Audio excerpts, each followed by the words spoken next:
sini saya akan mempresentasikan apa itu ethical consideration.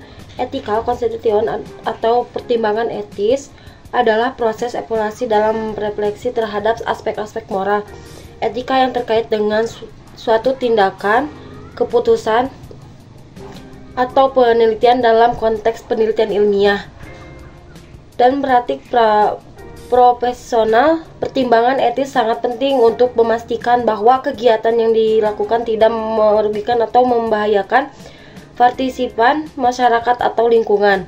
Adapun di sini pertimbangan etis melibatkan analisis mendalam tentang potensi dampak positif dan negatif dari suatu tindakan atau penelitian. Ini mencakup penilaian terhadap resiko yang mungkin timbul manfaat yang diharapkan serta kesesuaian dengan prinsip-prinsip ketika berlaku umum seperti menghormati otonomi individu, tidak merugikan, berbuat baik, dan keadilan. Di sini ada contoh-contoh beberapa bidang pendidikan yang telah salah.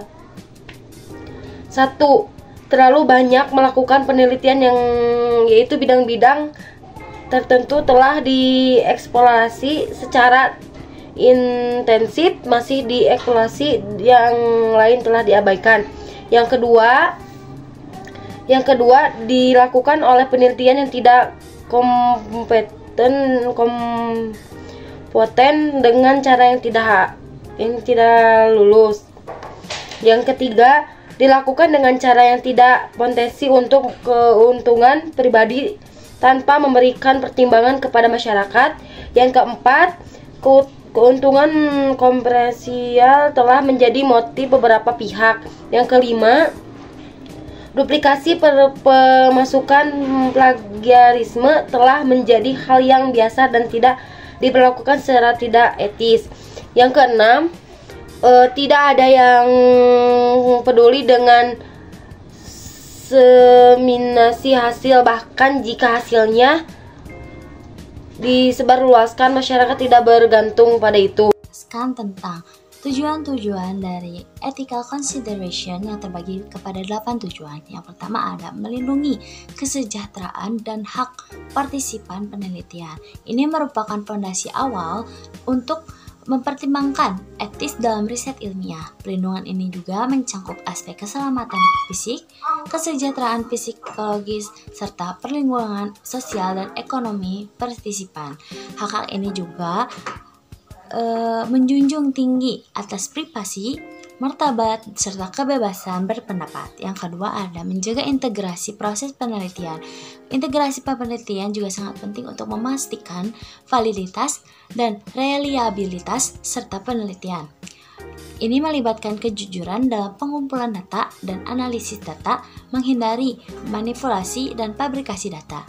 Yang ketiga ada menghormati otonomi partisipan consideration. Ini menekankan pentingnya mengambil keputusan yang independen dan informed consent. Peneliti juga harus memberikan informasi yang komprehensif kepada calon partisipan, serta menjelaskan detail tujuan penelitian, prosedur, risiko, dan manfaat potensialnya. Yang keempat ada keadilan serta pemerataan manfaat penelitian. Tujuannya yakni berfokus pada distribusi yang adil dari beban dan manfaat penelitian. Seleksi partisipan juga harus didasari dengan kriteria ilmiah, bukan karena kemudahan akses ataupun kerentanannya. Yang kelima ada menjaga kerahasiaan dan privasi partisipan. Bagi peneliti, harus pengamanan data yang ketat, mengimplementasikan sistem keamanan yang kuat untuk melindungi informasi partisipan.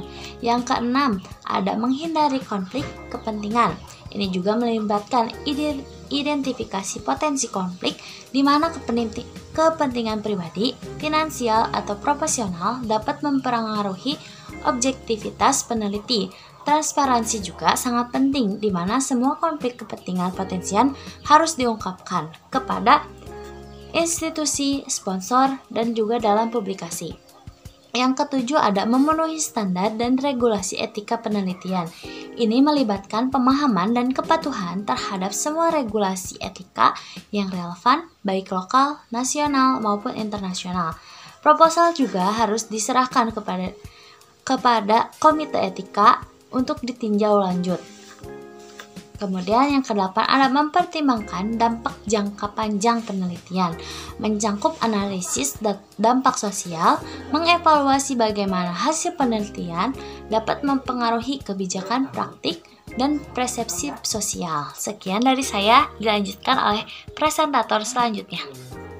Baik, di sini saya akan menjelaskan tentang tipe-tipe ethical issue. Ada 4, yaitu yang pertama pengiriman duplikat, yang kedua pemalsuan, yang ketiga plagiarisme, yang keempat tanggung jawab etis editor dan peninjau.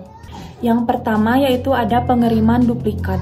Penyerahan atau publikasi sebuah artikel oleh dua jurnal yang identik atau tumpang tindih secara substansial tanpa pengakuan ke jurnal lain disebut publikasi duplikat. Publikasi dapat berkisar dari penerbitan ulang makalah yang sama di jurnal lain atau penggunaan kembali teks dan kumpulan data dan plot tertentu dari karya yang diterbitkan sebagai makalah baru. Memisahkan satu bagian penelitian lengkap yang dapat menjadi publikasi tunggal menjadi publikasi yang lebih kecil yang berlebihan dengan kumpulan data yang tumpang tindih juga dianggap tidak etis. Yang kedua ada pemalsuan.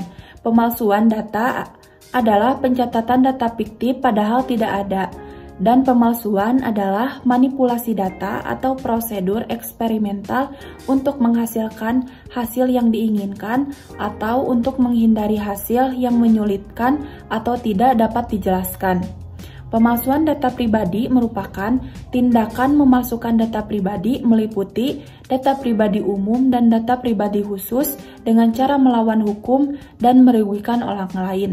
Pemalsuan data pribadi dapat terjadi karena beberapa alasan seperti kelalaian, kebocoran data, niat jahat dari diri pelaku, atau motif lainnya yang dapat merugikan orang lain. Yang ketiga yaitu plagiarisme. Kata plagiarisme sejatinya bersumber dari sebuah kata dari bahasa Latin, plagiarius, dan dari bahasa Inggris, plagiarisme atau plagiari, yang artinya penculik atau penjiplak. Dengan kata lain, plagiarisme merupakan pembuatan menggunakan ide dari hasil karya ilmiah peneliti lain yang kemudian diakui serta dipublikasikan sebagai karyanya sendiri. Menurut Komite Pedoman Etika Publikasi, plagiarisme berkisar dari penggunaan ide orang lain yang telah dipublikasikan dan tidak dipublikasikan secara tidak terarah hingga penyerahan artikel lengkap dengan nama pengarang baru. Yang keempat yaitu ada tanggung jawab etis editor dan peninjau. Para editor dan pengulas harus mengikuti etika. Para penulis telah menyerahkan karya penelitian mereka yang paling berharga. Para pengulas editor diharapkan untuk menjaga kerahasiaan dan tidak menyalahgunakan ide atau teks. Mereka harus menyerahkan ulasan secara tepat waktu.